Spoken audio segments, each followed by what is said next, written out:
Hello, ladies and gentlemen. This is Consequential Leadership. My name is Pastor G. Thomas Zoe, and I'm welcoming you to this very interesting episode of the series, The Saul Factor. We've discussed a number of things about the legacy of King Saul in the Old Testament.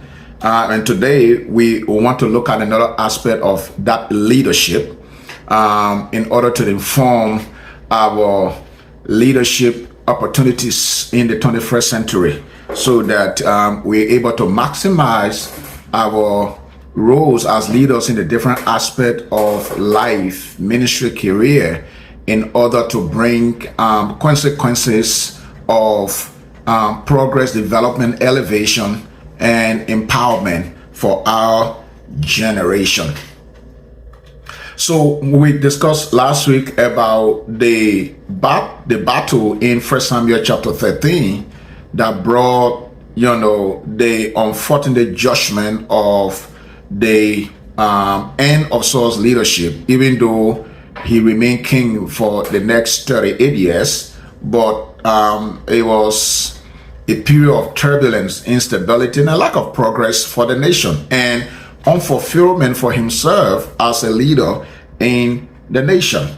This battle in 1 Samuel chapter 13, when the Philistines rose up against Israel in response to a provocation by Jonathan, the army had taken position, and the Bible says that the Philistines had massed their army that was so massive that they outnumbered the armies of Saul as well as outgunned them. And Samuel had told Saul, "I'm coming to this sacrifice at a set time." The battle began to gather steam, and we're told that the armies of Saul became so intimidated, so afraid, that they were retreating. Some of them escaped and went across the Jordan. And the Bible says they were so frightened that wherever they saw for cover, they went, whether it was in a cave, in old graves, in wells, wherever they saw. But there was something else that we did recognize in the last episode, which is the fact that Saul himself was not visible. That is, he wasn't at the front of the conflict. He was at the back of the conflict. And because he was at the back of the conflict, he could not detect to what was going on. He was getting feedback, and in that kind of situation, as a principal leader, you lose your platform to give direction during times when it's most needed, especially during frightening times like a war situation. So today we just want to focus on that particular incident in terms of Saul's personality and how he integrated, the unfolding circumstances of the war at that point, which drove him, we all know, prematurely to doing the sacrifice that became his own undoing. Now, it's clear Saul was afraid, because we read in 1 Samuel chapter 13 verse 12 that it says the Philistines, this is Saul responding to Samuel, "Therefore I said, the Philistines will come down now upon me to Gilgal, and I have not made supplication to the Lord. I force myself therefore and offer a burnt offering." He was afraid the enemy will move on him. But there's something he said before that 12th verse. In verse 11 it says, "And Samuel said, What hast thou done?" And Saul said, "Because I saw that the people were scattered from me." That was what the leader was looking at. He saw that the people had scattered from him, and that Samuel had not come the time that was scheduled, and the Philistines had mobilized themselves and taken battle position against Saul's army. So three things are going on here. Saul saw that his men were retreating. Samuel had not come the time he scheduled to come, at least at that point in time, and the Philistines' army were taking position. Those three things completely ran Saul out of every form of leadership control. The question is, why would someone that the entire nation would depend on to lead them in battle give this kind of flaccid response? Is he not the person who is supposed to, because of his presence at the battlefront, motivate soldiers to come? Is he not the person that everyone else is supposed to be taking direction from, or at least encouragement, motivation from? Is he not the person who's supposed to be there to say, this is our battle and we are standing for what we believe? Compared to David, when Saul initially and the entire army was squeezed in under the threat of Goliath, David would stand up alone. So what do we see here in Saul's reaction as a leader that led to his unfortunate failure? A number of questions will come up. During these times of crisis situation, King Saul, didn't you carefully consider the implications of being a king over the nation? Are you not aware that the principal leader of the country leads the country into battle during times of attack and conflict? Didn't Saul consider that? Did he understand the leadership culture of the very nation that he inherited? A leadership culture of disconnect between the leader and the people, continual disobedience, doubt in the promises of God, lack of faith. Did he understand the culture of the people he was taking responsibility to lead? Or did Samuel himself even really mentor Saul? The history we see from the time the nation asked Samuel for a leader for reasons in many ways that were understandable, which we talk about, though the approach was wrong, but there were understandable reasons, including the fact that Samuel was now very old. Number two, he appointed his sons, and the sons were walking completely out of sync with the prescription, the expectation, and the responsibility of priests in the kingdom. We saw all of those, which were valid reasons, right? So, but again, we said the approach was wrong, but the reason for making the request, were understandable.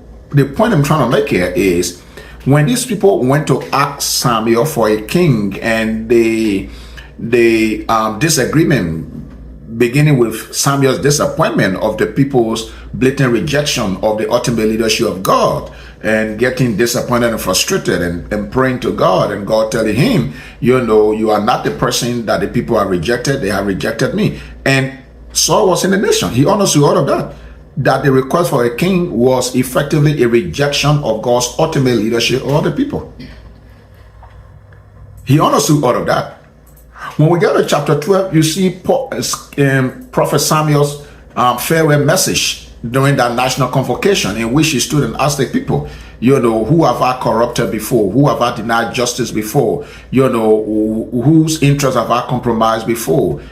Check my record and everything else. And the whole nation said, Samuel, you are impeccable. Samuel, you are beyond reproach. Samuel, you've been a great leader. Clearly understood. And Samuel began to talk about the way, the history of the people of the nation in relation to their response to God over time, leading to that very point for which he was calling that convocation. Did Saul understand all of that? To the extent that Samuel did a sign in which at that time it was harvest time, so no rain was supposed to come at all. And Samuel called on the Lord, and there was thunder and rain, and the people became afraid and told Samuel, please pray. 1 Samuel chapter 12, beginning from verse 16 to verse 23. Saul understood all of that, and they told Samuel to pray. Samuel said, okay, I will never cease praying for you. Yet, just 2 years down the line, we are at this very unfortunate juncture in the life of the nation, as well as Saul's leadership career. What are we finding out here? You see, Samuel may have had an impeccable record as a spiritual leader, right?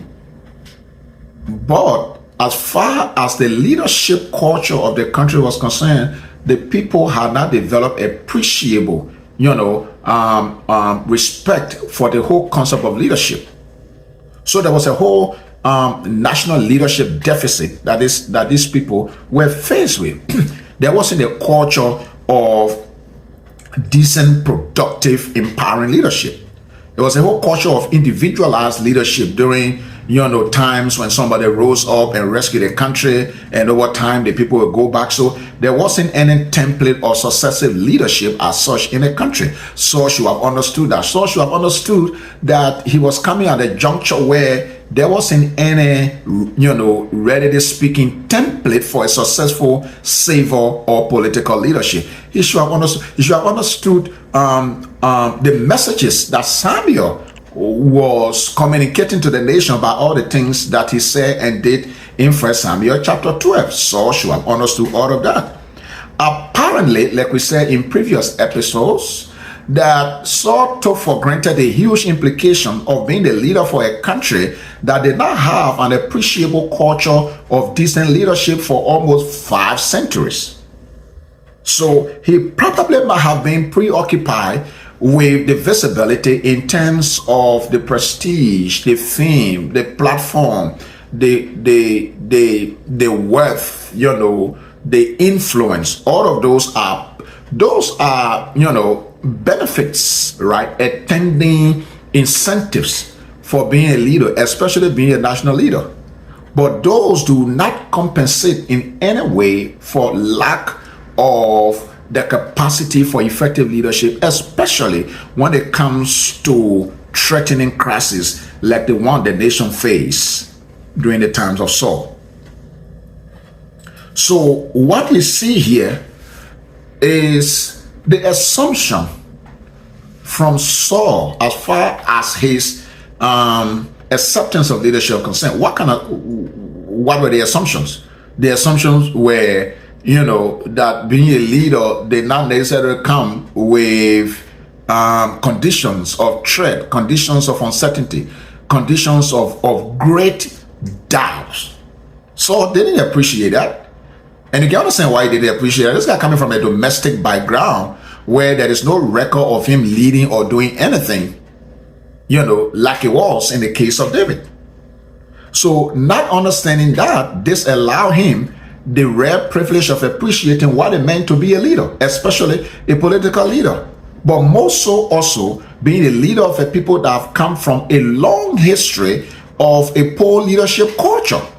The point here simply is that the moment of Saul's leadership was so critical with huge implications, such that whatever his leadership outcome were going to have tremendous consequences for bad or for good. And in this case, unfortunately, it ended up being bad. Why?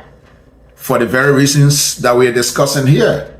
Saul did not fully appreciate the huge implications of his challenge to be a leader. He didn't understand the background, the context of his leadership over the nation. He had no profile for, standing during times of serious challenges, so that he can pick up a reference from there, like David would do on a farm alone, taking care of the sheep, and the sheep being attacked by beasts, and David taking initiative alone, attacking those beasts, which actually was a risk to his own safety. So when he faced Goliath, he had a template, he had a reference, he had something he could fall back on as a reference for his challenge at that point in time when the nation needed a leader to come out. Saul did not have any of that. It's understandable. Okay, let's say that everybody's experience, is different, understood. But at the same time, there has to always be a template or a kind of reference to indicate that if you have had that prior experience, there's a likelihood that you can do better in this one that is coming. We do not see that in Saul's life, but worse, it's clear Saul did not fully appreciate the huge implications of his choice for being a king during that critical juncture of the nation of Israel. What does that mean for us today? Now it's obvious the 21st century is the fast moving, generation of all ages. The pace at which life is running kind of translate in the impatience of this generation to develop the requisite character and understanding for certain responsibilities. That also translate in the way we may unfortunately appreciate the challenges of responsibility. The dot-com generation is the fast generation. Everything has to be done now. We don't have the time to wait. We can enjoy it now. We can do that now. And that culture, when brought into the dimension of leadership, can unfortunately injure our prospects for being successful in leadership responsibilities because of the impatience to develop certain capacity, the impatience to fully appreciate the implications of certain responsibilities and opportunities, the preoccupation for acceptance, for approval, for affirmation, kind of sabotage, right? That rare experience, however, unenjoyable it might be, to develop the discipline, the loneliness, the distaste, right, for being equipped in order that when the moment comes in the public sphere,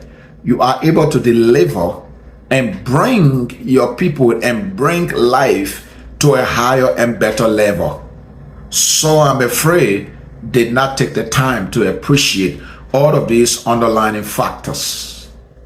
Apparently being preoccupied with the record of being the inaugural king of the covenant people at a time where the people wanted a leader, even though they themselves did not fully appreciate the implications of their requests. And now we see an innocent Saul becoming a tool of a national discontent, that both the nation would not understand the implication of their requests, and the person who becomes an actor or a response to their premature request himself, unfortunately, doesn't appreciate the implications of the time. So by the time the rubber meets the road, Saul is nowhere to stand. He was looking at the people. Instead of being the person that the people will be looking up to, he was looking at the people.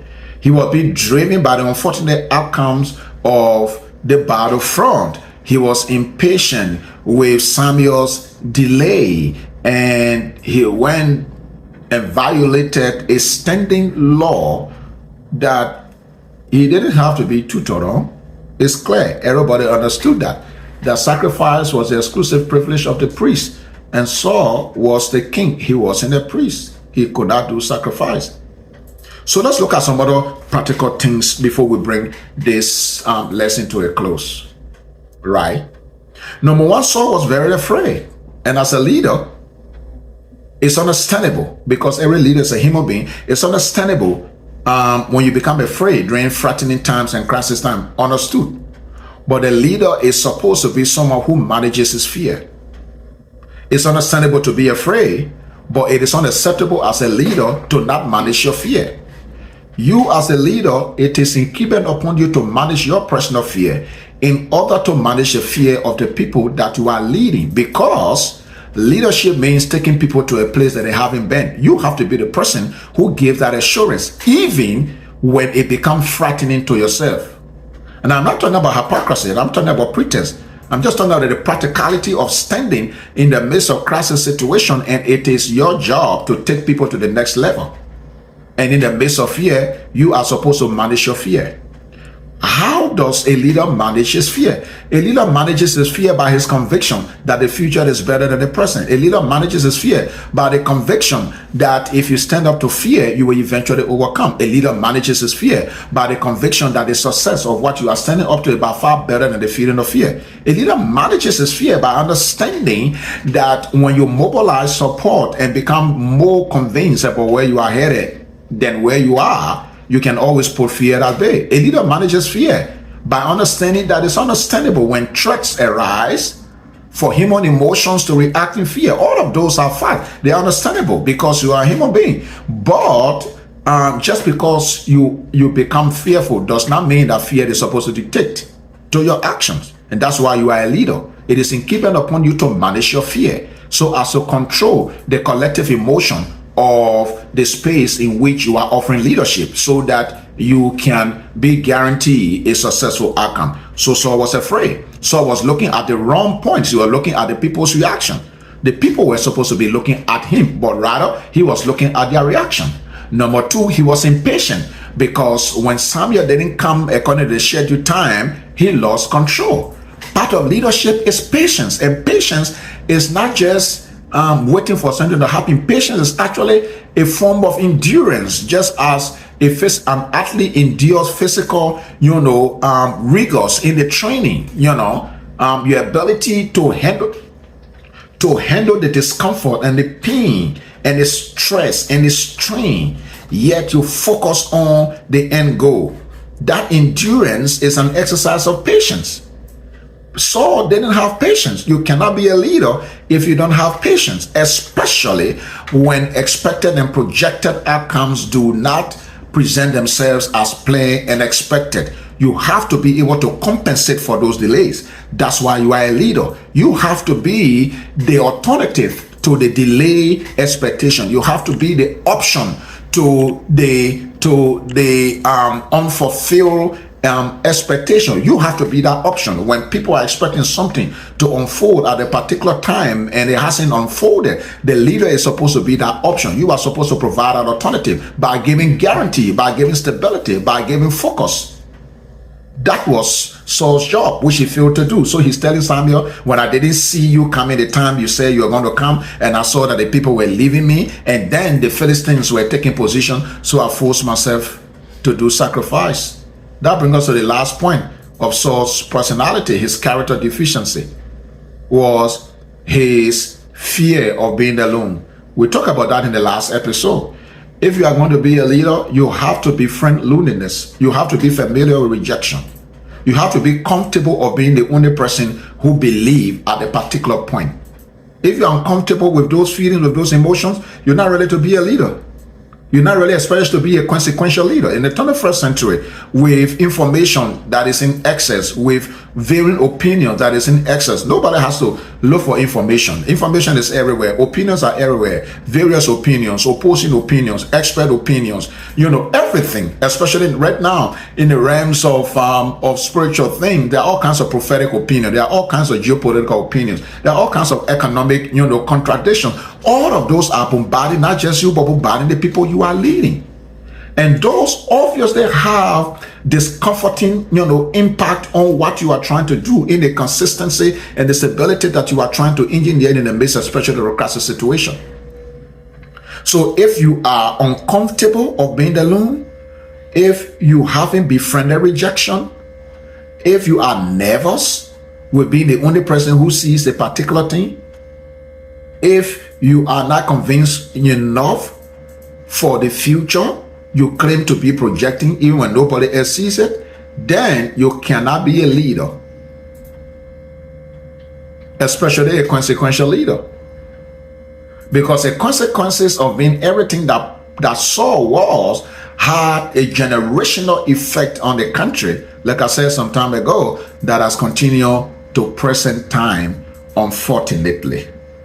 So as I bring this episode to a close, the point that I want you to remember is that Saul and the people in Israel did not fully appreciate the implications of their request and the challenges that came with that request, including Saul himself. Number two, Saul did not have an appreciable background, track record, or truth of anything that would have been an indication of him standing up during that crisis situation.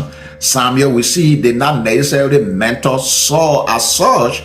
In fact, everything leading to Saul's leadership were red flags that Samuel were raising, using different languages.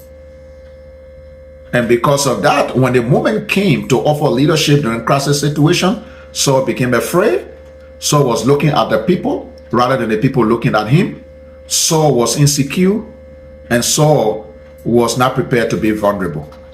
As a consequence of that, he lost his opportunity to be a credible leader.